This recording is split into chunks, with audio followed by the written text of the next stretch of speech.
So hey everyone, welcome back to another video of our channel. আজকে আমরা আছি মাদ্রালে। অনেক দিন ধরেই ভাবছিলাম হনুমানজির পুজো করব মাদ্রালের এই মন্দিরটাতে। তো এখানে আমরা এসে পৌঁছেছি।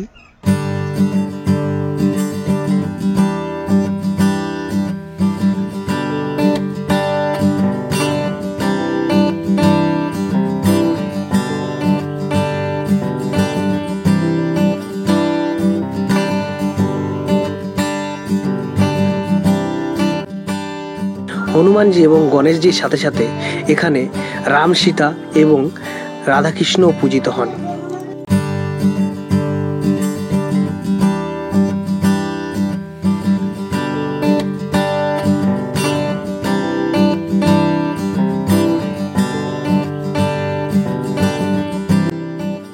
মন্দিরের বাইরের পথ থেকে বেরিয়ে আমাদের একটা মন্দির চোখে পড়বে। এই মন্দিরে মা অন্নপূর্ণা এবং বাবা মহেশ্বর বিরাজমান।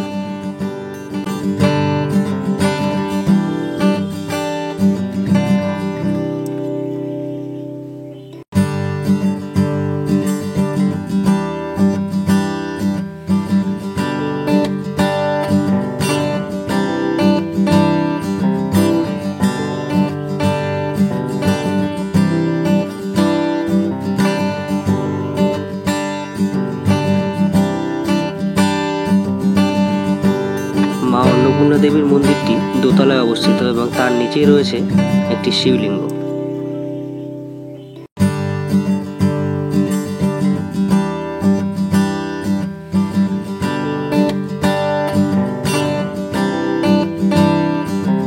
মন্দিরের একদম প্রবেশপথেই নন্দী মহারাজ বিরাজমান, বাবার সুরক্ষার্থে এবং বাবার প্রহরী হিসাবে।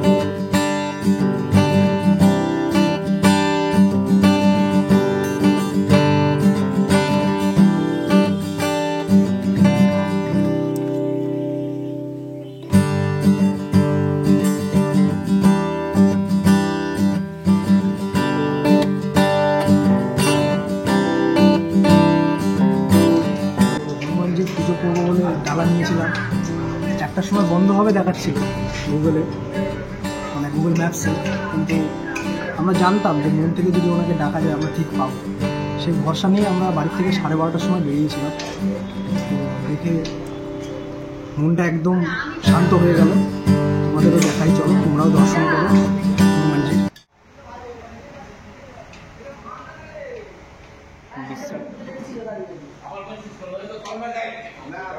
বাবা মহেশ্বরের দর্শন করলাম, মা অন্নপূর্ণা দেবীর দর্শন করলাম, গণেশজির দর্শন করলাম। এরপরে মনটা একদম হালকা হয়ে গেছে। তো তোমরা সবাই এখানে এসো, যারা মোটামুটি একটু মহাদেবের ভক্ত আছো, হনুমানজির ভক্ত আছো, তারা এই জায়গায় আসলে বুঝতে পারবে এই জায়গার মাহাত্ম্যটা কতটা। একদম শান্ত পরিবেশ। আমরা যেখানে বসে আছি এখন, সেখানে শিশুদের খেলার জন্য জায়গা আছে।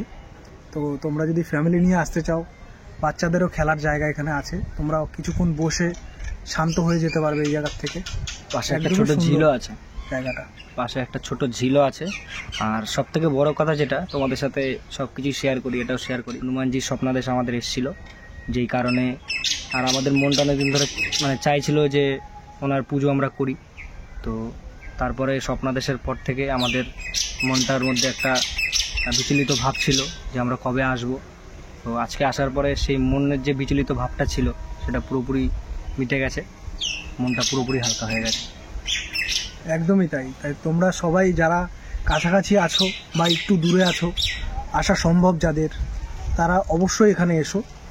আশা করি তোমাদের সবারই ভালো লাগবে। খুব সুন্দর জায়গাটা। চলো।